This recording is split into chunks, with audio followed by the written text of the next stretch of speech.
Welcome to Blizzard Fire. We hope this video helps fire up your solution.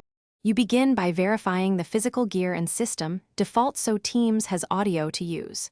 First, plug in and power your headset or speakers, then open Windows Sound Settings and set the correct device as default for playback and recording. Once done, quit other communication apps and browser tabs that use the microphone or audio. They often lock devices. This prevents resource conflicts. Make sure volume levels are audible, and mic mute buttons on hardware are off before moving into Teams settings. Inside Teams, go to Settings, then Devices to select the exact microphone and speaker you set as Windows defaults. You must pick the same devices to avoid cross-device routing. Use the Make a Test Call feature to send audio and hear playback.